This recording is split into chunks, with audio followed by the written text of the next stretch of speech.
Vincent, Minister Catherine McKenna. Welcome. It's very nice to meet you. Nice to meet you. Thank you. How was your trip? It was good. It was a long... Minister Pierre Morneau. Nice to meet you, Pierre Moreau, Minister of Energy here in Quebec. Welcome. And Mr. Vincent Dufresne from the Welcome city. in Quebec City, and I wish you a great time here. Thank you. very much. Your Excellency, may we ask you to stand beside the Minister and have a group photo, please? Oh, this way. We'll do a little dance here. We're off. We're off the poster. Can you give our presence in big? Absolutely. Yes. With great pleasure.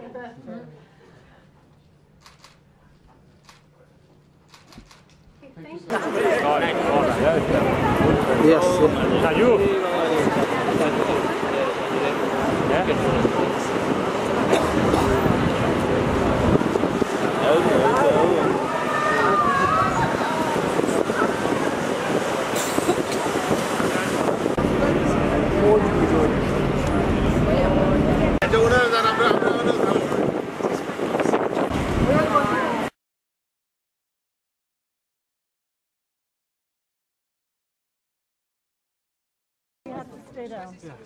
Tu vois la Norvège? Tu vois la Norvège? Bonjour. Bonjour.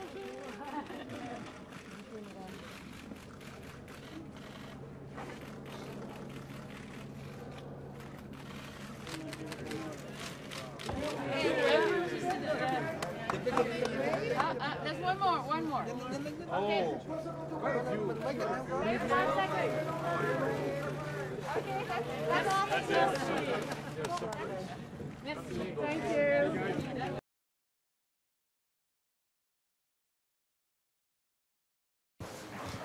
Go.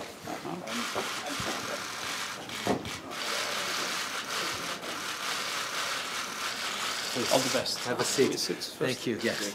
It's a pleasure to be able to sit down with the Secretary General of the United Nations, Antonio Guterres. It's a pleasure to talk with you. We have a lot of issues to engage on, whether it's peacekeeping, whether it's our initiatives around the world, whether it's continuing to stand up for multilateralism at a time where it is somewhat under assault from different directions. It's a pleasure to engage with you and to reaffirm Canada's support for the United Nations.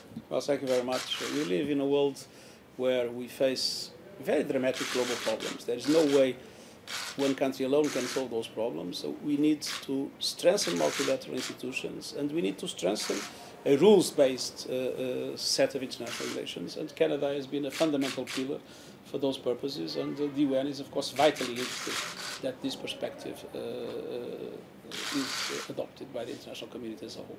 Thank you. Thank you. Merci beaucoup. Thank you.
For everyone visiting from elsewhere, it's like this 12 months of the year in Canada.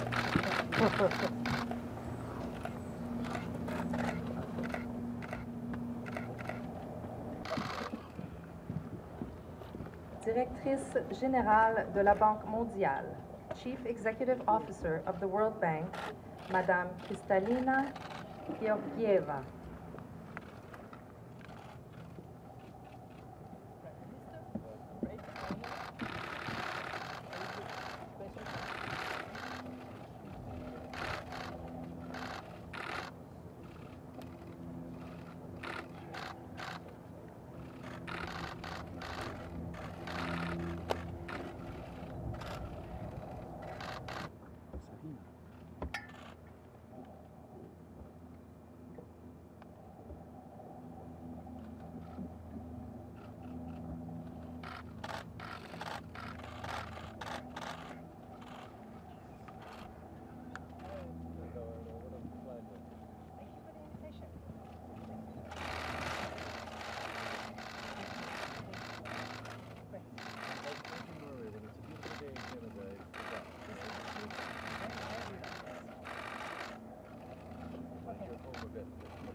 Première ministre de la République populaire du Bangladesh, Prime Minister of the People's Republic of Bangladesh, Son Excellence Madame Sheikh Hasina.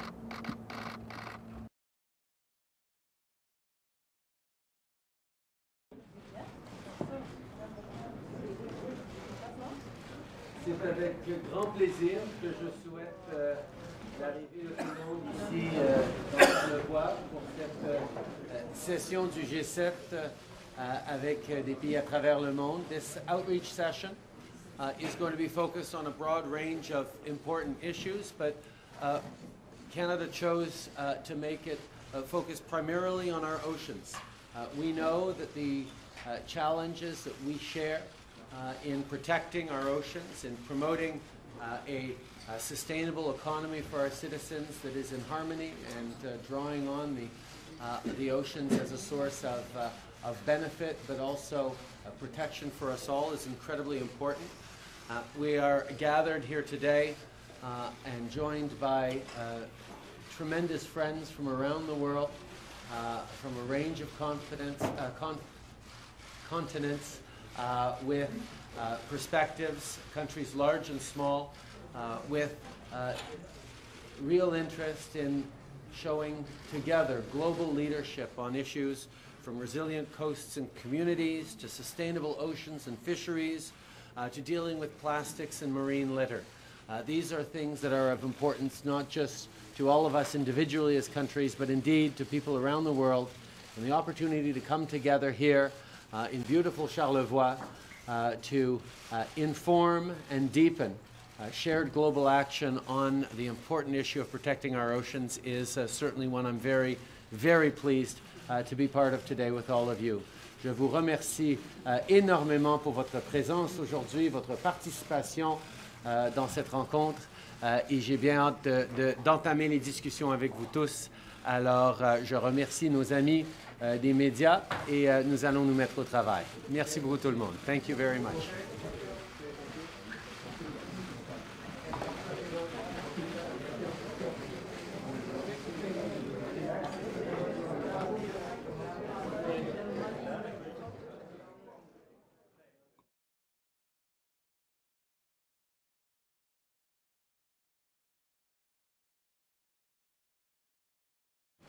C'est avec grand plaisir que je souhaite l'arrivée de tout le monde ici dans Charlevoix pour cette session du G7 avec des pays à travers le monde. This outreach session is going to be focused on a broad range of important issues, but Canada chose to make it focus primarily on our oceans. We know that the challenges that we share in protecting our oceans, in promoting a sustainable economy for our citizens that is in harmony and drawing on the oceans as a source of benefit, but also protection for us all is incredibly important. We are gathered here today and joined by tremendous friends from around the world, from a range of continents, with perspectives, countries large and small, with real interest in showing together global leadership on issues from resilient coasts and communities to sustainable oceans and fisheries to dealing with plastics and marine litter. These are things that are of importance not just to all of us individually as countries, but indeed to people around the world. And the opportunity to come together here in beautiful Charlevoix to inform and deepen shared global action on the important issue of protecting our oceans is certainly one I'm very, very pleased to be part of today with all of you. Je vous remercie énormément pour votre présence aujourd'hui, votre participation dans cette rencontre et j'ai bien hâte d'entamer les discussions avec vous tous. Alors, je remercie nos amis des médias et nous allons nous mettre au travail. Merci beaucoup tout le monde. Thank you very much.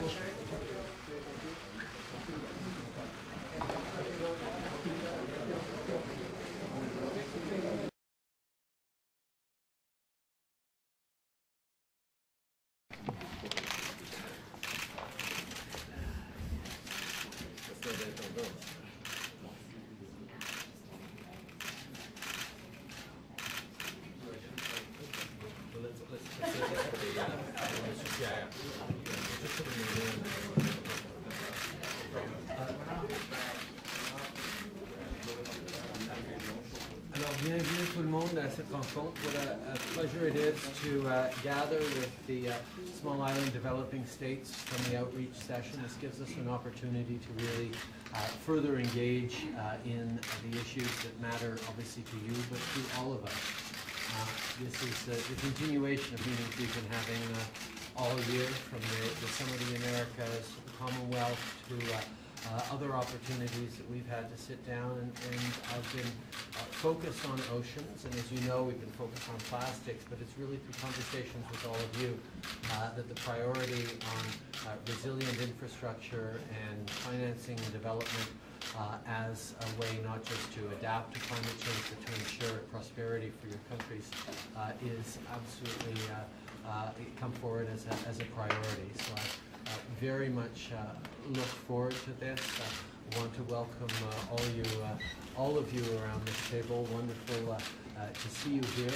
Mostly very pleased to be able to really dig into the issues that you have in common, but also the issues that you have individually.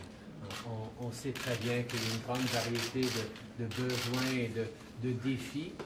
Et le Canada est content de jouer un rôle, de rassembler, de répondre aux préoccupations et surtout de travailler avec la communauté mondiale pour trouver des solutions. Donc, je vous souhaite la bienvenue, je vous remercie énormément de vous être déplacés jusqu'à nous aujourd'hui. Thank you so much for being here in Charlevoix. I'm really looking forward to our conversation. Merci.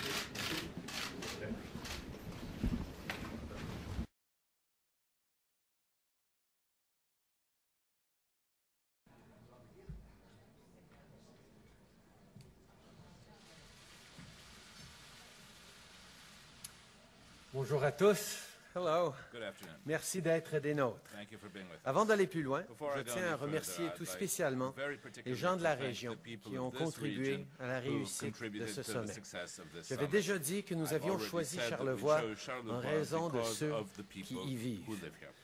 Je voulais que les dirigeants et leur équipe fassent l'expérience de l'accueil légendaire des gens de la région, et c'est exactement ce dont j'ai été témoin au cours des derniers jours. Merci à tous les membres de la communauté, aux intervenants locaux, à l'équipe du manoir Richelieu, aux représentants gouvernementaux ainsi qu'à tous les Canadiens qui ont assuré le bon déroulement de ce sommet. Et finalement, merci aux communautés autochtones avec qui nous avons travaillé étroitement tout au long du processus. We're about to conclude a very successful G7 summit here in Charlevoix. This summit was focused on addressing very real and universal challenges and finding lasting solutions that will make a difference in the lives of people. And I'm happy to announce that we've released a joint communiqué by all 7 countries. Je suis très content d'annoncer que nous avons un communiqué par les 7 pays.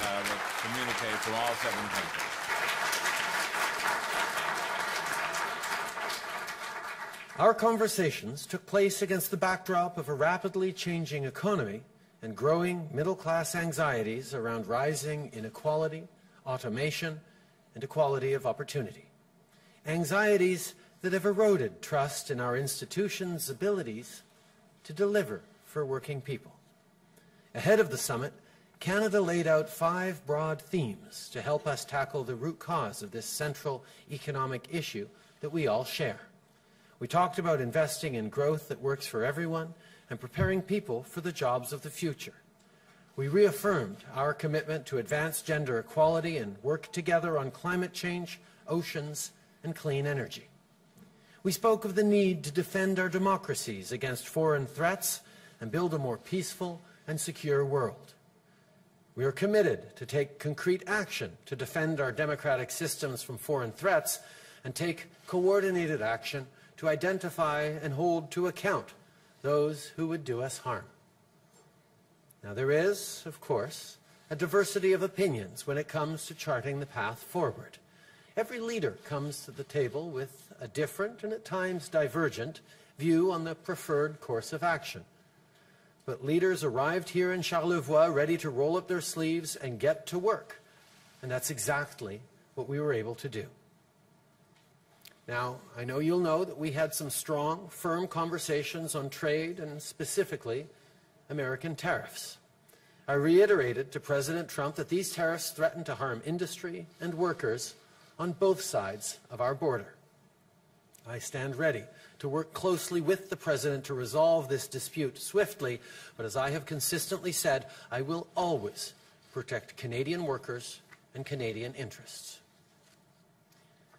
We've also made good, genuine progress on a large range of issues over the course of the last few days. So there's a lot that we could cover here, but let me just highlight a few key accomplishments. And today, I'm thrilled to announce that Canada, along with the European Union, Germany, Japan, the United Kingdom, France, and the World Bank, will invest nearly $4 billion to support quality education for women and girls living in crisis, conflict-affected, and fragile states. This funding represents the single largest investment of its kind. In the fight for greater equality, education is key. It gives girls the tools they need to make their own decisions about their future and live the life they want for themselves. When women and girls have an equal chance to learn, grow, and succeed, entire communities benefit. I believe this historic investment in girls' education further speaks to our common resolve to make gender equality a top priority not just this year, but every year. We also welcome the announcement made by the development finance institutions of all G7 nations that they will be investing considerable funds focused on women in developing countries to enhance economic participation and empowerment. This is proof of what we can accomplish by working together. 5 of us also agreed to a plastics charter, which speaks to our common resolve to eradicate plastic pollution. This is an important step towards achieving a life cycle economy in which all plastics would be recycled and repurposed. This is good news not only for the environment, but also for businesses who could stand to benefit from reducing the cost associated to plastic use. Canada will also invest $100 million to rid our oceans of the global plastic pollution. To protect our oceans, we agreed to the G7 Blueprint for Healthy Oceans and Resilient Coastal Communities. Oftentimes, developing nations, including small island states, are particularly vulnerable to the impacts of a changing climate. G7 nations have a role to play in helping these countries mitigate the consequences of and join the fight against climate change, which goes hand in hand with the health of our coasts and oceans. As part of this initiative, Canada will invest $162 million to help build strong and resilient coasts and communities. This will include efforts to build back better after extreme weather events and to help expand renewable energy infrastructure. And finally, we spoke about the future of the economy at length. Innovation is changing how we live and how we work, which brings new challenges and opportunities for working people. One thing that came out of this year's summit was the need to encourage a culture of lifelong learning so that the next job is also a better job. We also recognize that we need to adopt new ways of measuring economic growth.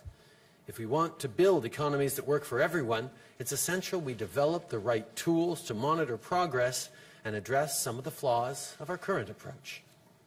David Cochrane, please. Hi, Prime Minister. Hi there, Prime Minister. I'm wondering if you can answer this in English and in French. We have not yet seen the communique, but we're told by credible sources such as Chancellor Merkel that you have reached compromise language on trade and tariffs in this. I'm wondering, though, if you can square that with the comments that President Trump made as he was leaving, that the U.S. has been taken advantage of for decades. We are like the piggy bank that everybody is robbing and that ends, and two specific threats that it has to stop or we will stop trading with them being people who don't ally their trade practices with U.S. interests, and warning that if you retaliate against steel and aluminum tariffs, you'll be making a mistake. So my question is, how meaningful is this consensus if the President is making these kinds of threats on his way out of town? The President will continue to say what he says at various occasions. What we did this weekend was come together, roll up our sleeves, and figure out consensus language that we could all agree to on a broad range of issues, whether it's making an economy that works for everyone, ensuring the inclusion of women and girls, being bold on protecting our environment, or moving forward in a meaningful way to prepare for the jobs of the future. These are the kinds of things that are common challenges across our countries and around the world, where anxiety about economic prospects of individuals and particularly of their kids leads to unpredictability and sometimes political uncertainty. We have come together to lay out where we agree, to highlight the need to continue to work together to serve the citizens who've elected us. I'm very pleased we came together on an ambitious joint communique at the end of this Charlevoix summit.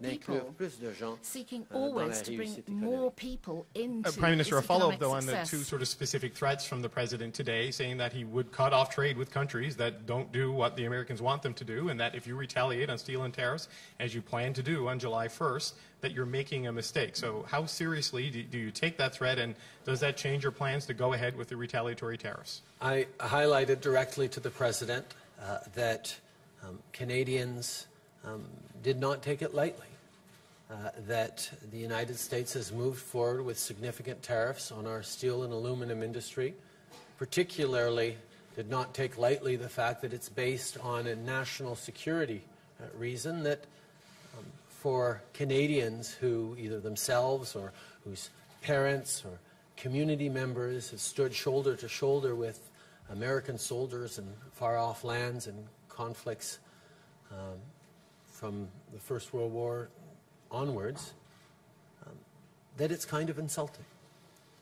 And I highlighted that it was not helping in our renegotiation of NAFTA, and that it would be with regret, but it would be with absolute certainty and firmness that we move forward with retaliatory measures on July 1st, applying equivalent tariffs to the ones that the Americans have unjustly applied to us.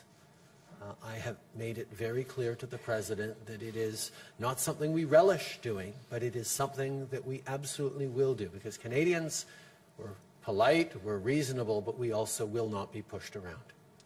En français. Jeez, where did I start? I think actually it was notable that in the run-up to this summit, there was a tremendous spate of speculation by a broad range of people that this summit was going to be replete with conflicts and not lead to much. But on the contrary, not only did we come out with a consensus document supported by all seven G7 nations, not only did we move forward on significant commitments on a broad range of issues that matter to Canadians, to citizens of the G7, to people around the world, we actually delivered almost $4 billion for women and girls in crisis and conflict-affected areas to help with their education, their health, their security, which is, quite frankly, the #1 recommendation that not only the Gender Advisory Council we put together that did extraordinary work put forward, but also civil society in the past few days has been calling upon me directly to deliver $1.3 billion for girls in crisis and conflict-affected areas. But we did better than that. We did $3.8 billion. And because of this weekend, because of the convening actions that we pulled together on, there are millions of girls around the world, of communities around the world, that are going to do better. Because this is what a G7 is supposed to be about. All of us pulling together and doing things that matter for our citizens and for the world. And on that, this was certainly a success. Mais en même temps, sur des choses importantes, par exemple le commerce, par exemple, vous avez beaucoup parlé du plastique. Les États-Unis n'ont pas signé, le Japon n'a pas signé. Sur les tarifs, on se dirige toujours vers une guerre commerciale. Il n'y a toujours pas de progrès dans le dossier de l'ALENA. De façon réaliste, ça reste que vous n'avez pas réussi ça. Et ça a été M. Trump qui est venu faire dérailler ce qui aurait pu bien fonctionner. Encore une fois, il y a toujours d'autres choses sur lesquelles nous pouvons travailler. C'est vrai, on n'a pas réglé tous les problèmes de la planète cette fin de semaine à Charlevoix, mais on s'est avancé de façon significative. En anglais, s'il vous plaît. Geez, I'm forgetting the beginning of my sentences. Obviously, if the expectation was that a weekend in beautiful Charlevoix, surrounded by all sorts of lovely people, was going to transform the President's outlook on trade in the world, then we didn't quite perhaps meet that bar.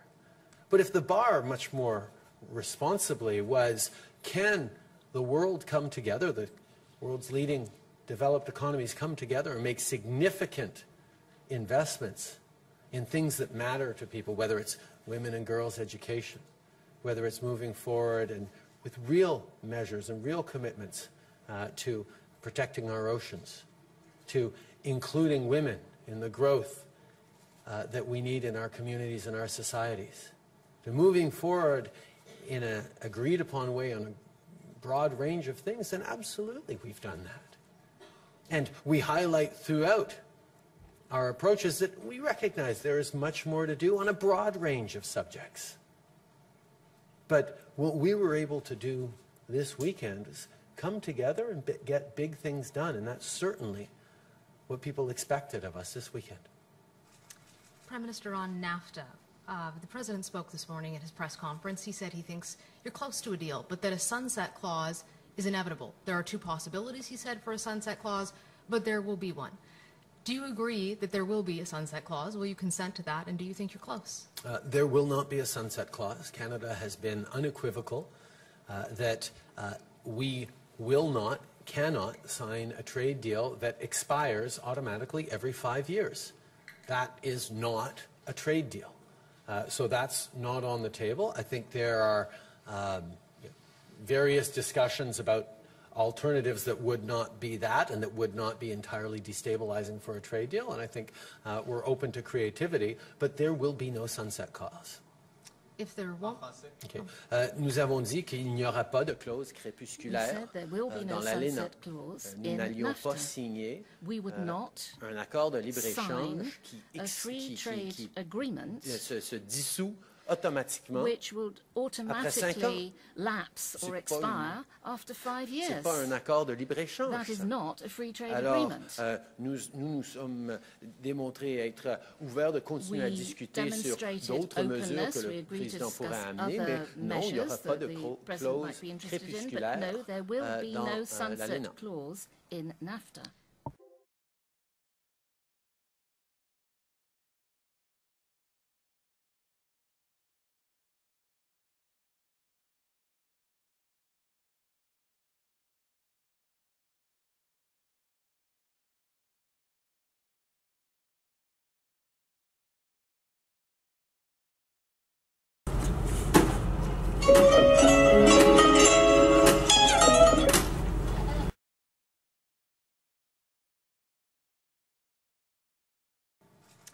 Prime Minister, on NAFTA, the President spoke this morning at his press conference. He said he thinks you're close to a deal, but that a sunset clause is inevitable. There are two possibilities, he said, for a sunset clause, but there will be one.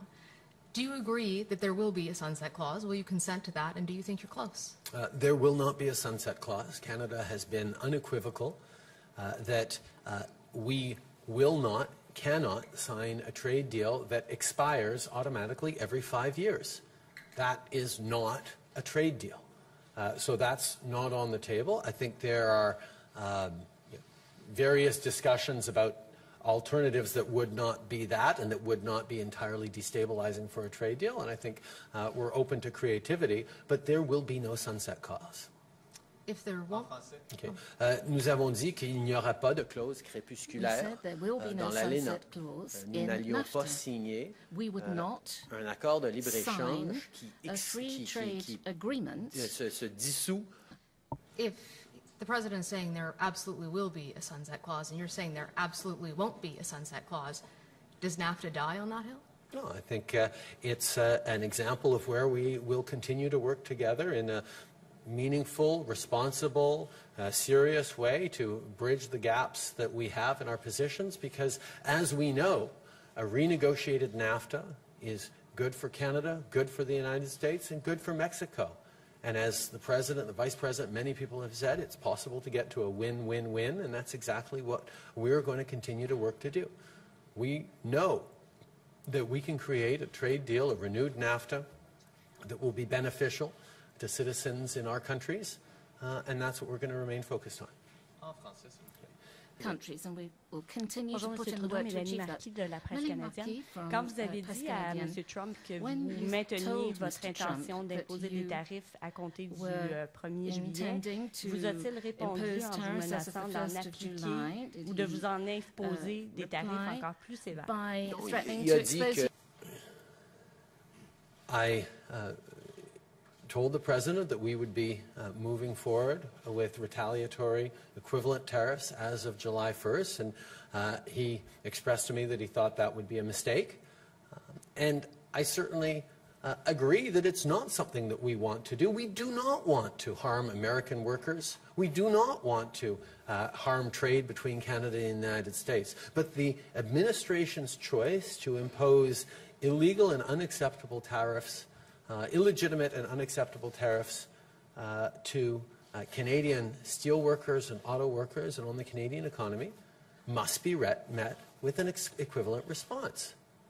I don't want to hurt American workers. They're our neighbors, they're our friends, but my job is to stand up for Canadian workers, Canadian interests, and I will do that without flinching. That's what I explained to the President. Le président, par contre, à la veille de son arrivée ici au G7, avait tweeté, cette menace-là. Est-ce que ça veut dire qu'il écrit beaucoup de choses en majuscules sur Twitter et qu'une fois qu'il se retrouve dans une salle avec vous, l'attitude est complètement différente? Ça fait plus qu'un an que j'entretiens une relation constructive avec ce président. On travaille ensemble, on a des approches peut-être dissimilaires quand vient le temps de communiquer, mais nous sommes là tous les deux pour défendre les intérêts de nos travailleurs, de nos citoyens, et c'est ce que nous faisons. Moi, je passe un peu plus de temps à démontrer que l'intérêt de nos citoyens, de nos travailleurs sont prochement liés aux intérêts et aux avantages pour des travailleurs américains parce que nos économies sont si bien intégrées. Je vais continuer d'avoir cette approche qui cherche, oui, à défendre et à obtenir des avantages pour les Canadiens, mais pas au dépit des Américains, mais de bien savoir que quand on travaille ensemble de façon positive, on peut créer des bénéfices qui sont plus que ce que nous ferions tout seuls. Bonjour, Dave Kidd, CIHO, Charlevoix. Votre ami le maire de la Malbaie parle, lui, d'un sommet historique, tellement ça a été calme en ville. On évalue les coûts de la présidence canadienne à 600 millions. Est-ce qu'il faut comprendre que pour que ce soit tranquille, pour que les citoyens aient la paix, ça va toujours coûter 600 millions? Je pense qu'évidemment, there's no question that at the end of any summit or event like this, we take a look at what worked, what we could have done differently, what we might have done differently in terms of lessons for next time. But quite frankly, if we're reflecting right now that we did perhaps too good a job of keeping our citizens safe, keeping the participants safe, keeping those who wish to demonstrate or express themselves safe, that's a critique I'm willing to accept. I think, obviously, if things had gone very differently and we hadn't been able to keep people safe, we'd be having an entirely different conversation. But like I said, when one holds significant events like this, it's much better to err on the side of being overly cautious because the harm that could have come to any individual would not be worth saving a little money. So obviously, as we move forward, we will learn from this experience and perhaps be better next time. But I think we can all be proud of what we were able to achieve both as a summit and what we were able to demonstrate to the world as how we are able to get that balance right between encouraging and allowing and celebrating the fact that people absolutely can express themselves freely in our democracy, while at the same time ensuring that we keep everyone safe. Donc, ce que je comprends, ce que vous dites, c'est que sur le plan de la sécurité, il y a des leçons qui ont été tirées des événements passés. Aujourd'hui, pour vous, là, il n'y avait pas trop de police dans les rues d'ici de Québec. C'était correct. J'avoue, j'étais ici à Charlevoix en train de travailler. Je ne voyais pas, je n'étais pas à Québec pour voir. Mais certainement, n'importe quand qu'il y a un événement de cette envergure, bien sûr, mais aussi des plus petits événements où il y a des mesures prises en place, il y a toujours une réflexion. OK, qu'est-ce qu'on a appris cette fois-ci? Qu'est-ce qu'on pourrait faire différent la prochaine fois? C'est ça qu'on s'attend de nos corps policiers, de nos experts en sécurité. Et si on n'apprend pas à chaque fois, certainement, on aurait eu du mal à s'expliquer si ça avait mal passé. On se souvient tous de ce qui s'était passé il y a quelques années à Québec, au Sommet des Amériques. C'est certainement quelque chose qui a informé notre positionnement cette fois-ci. Une prochaine fois, on aurait peut-être un positionnement qui sera informé par comment ça s'est passé cette fois-ci, mais je peux certainement vous assurer que d'avoir la sécurité des citoyens au cœur de ce qu'on est en train de faire, je pense pas que ça a été une erreur. Merci. Maintenant, au Québec, pour 5 questions sans suivi, due to timing, now we'll go to the 5 questions from Quebec without follow-up. Thank you. Okay, and yes, in the interest of time, I will fold this into one question, 2 unrelated topics. Mr. Trudeau, what reasoning did Mr. Trump provide for not signing on to the $3.8 billion Girls Education Initiative? And could you also tell us if President Trump repeated his threats to put U.S. tariffs on autos? And if so, what did you tell him? On the issue of the agreement, we actually have a Charlevoix commitment on education for women and girls. That is something that all 7 of us have agreed to. On top of that, Canada put forward about $400 million direct new financing that we are allocating in our aid budgets towards women and girls in crisis and conflict situations. And we've encouraged and reached out to all G7 partners to do the same, to allocate new funding to that cause. A number of them chose to do that, but all of us were able to sign the agreement that we would move forward on women and girls in crisis. It's just some were able to allocate direct dollars. But I can highlight that within the envelope, there are a lot of NGOs and foundations that are also part of this, this movement, and that includes American money as well. On the other question, we talked, and I impressed upon the President how damaging 232 tariffs on cars would be. And that obviously is a conversation that's going to continue. Hi, Prime Minister. I'd like you to clarify your position on sunset clause.